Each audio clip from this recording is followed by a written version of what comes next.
I have here the Maono AMC2 NEO, probably the best mixer at its price range and as of the release of this video. Let me explain to you why. So first and foremost, this has a music only button right here that cancels out vocals from any song that you play on this mixer. It basically can create real-time instrumentals for you, though it is not perfect. You would still hear the vocals in the music. Again, it's just in the early phases of this feature, and I think would still be made better by Maono in their next lineups. Anyways, this also has a sidechain feature, which I'll go over later. You can skip to that part because I think that is one of the best pros that this mixer offers. Plus, this offers direct monitoring and loopback options for versatility. You might be confused as to what those are. Again, there are chapters below that you can just click and then skip to those parts if you want more clarity on what they do. One of the other pros here, aside from, of course, you can connect Bluetooth audio to this mixer, this is portable, having a battery inside. Now, this is advertised to work for 6 hours straight, though I have not tested it. I've been using it for about 3-4 hours a while back before I started to charge it with my power bank. Before that, I've already been using this for karaoke, so I would say 6 hours, give or take, is accurate based on their advertisements. Without any further ado, let's move on to the demo. So first things first. So you have here the gain knob for your microphone. You have the volume knob here for your microphone. And you have the main out right here in the middle. Check this out. If I raise this, if I lower it, the light adjusts along with a slider. Moving on, we have here another knob for the auxiliary port. Now, that can be used for controlling the Bluetooth audio because this has Bluetooth, and it can also control the auxiliary port. Here you have the phone slider. Right, it's for your headphones. And then, of course, I believe I've already talked about this. You have the main out.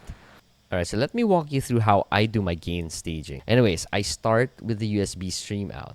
For now, it's maximized because I'm not getting a lot of loud audio going into my PC, so I have this maximized. But in other mixers, I would have this only in the middle. Next, you have the volume slider here for the microphone. Keep that at 50%, 50 to 60%. And that's when I start playing with gain. And if I'm starting to distort at maximum, I'm going to pull it down a little bit. Maybe at 75%. Mic test, mic test, mic test. I think it's just fine.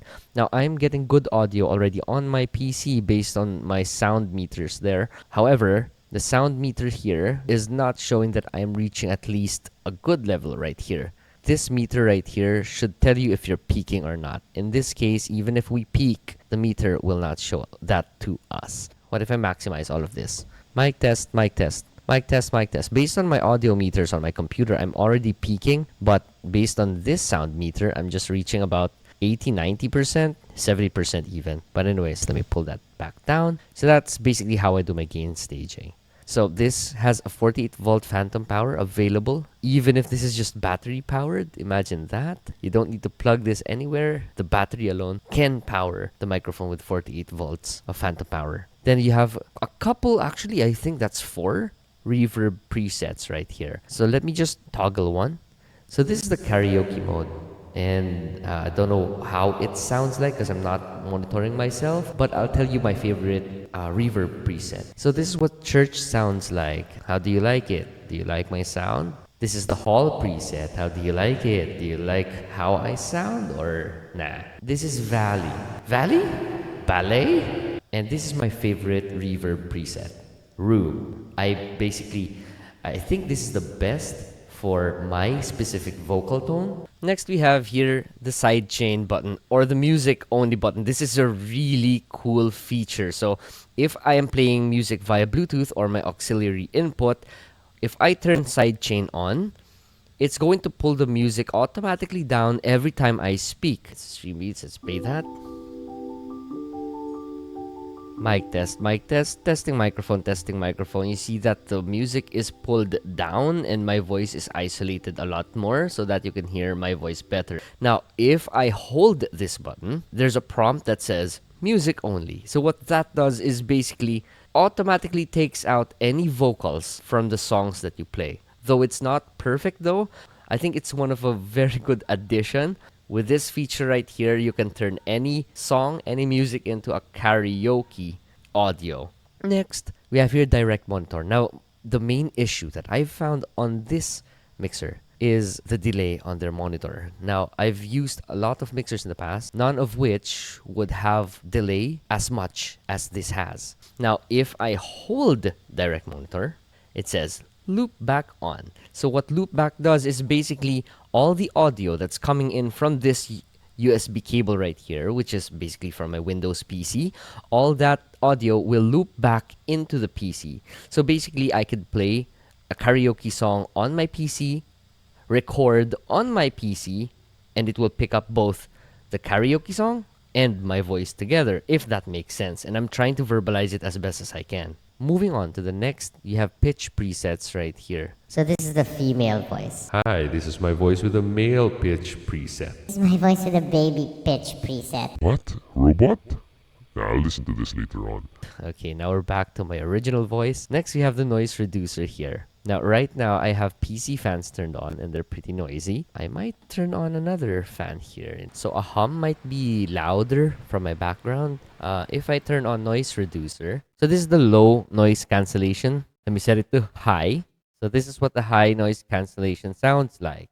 I've watched other reviews here, and according to them, it's cutting out even their own voice. So now these sound pads aren't exactly the easiest to understand how to operate, so you're gonna really have to keep the manual handy. You're gonna have to hold down a button first. When it blinks, it means it's deleting whatever preset it has installed. So let me do that for all buttons first.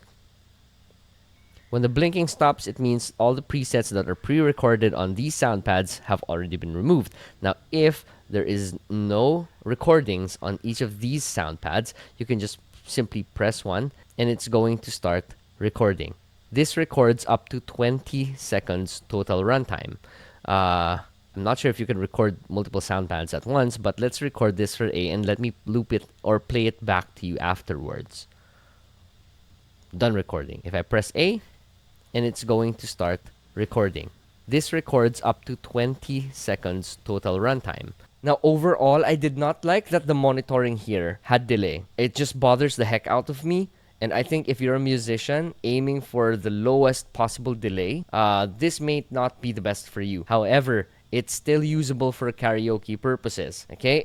If you have reverb turned on, it's basically just going to make it sound as if it's reverberating through the speakers. Again, the delay on the monitor is a little bit bothering for me. Next, I did not like that the noise reducer also affects my voice. So maybe in the next lineups of Maono, this could be made better. But again, I will stand my ground and I will crown this the best, most versatile mixer at its price range and as of November 2024.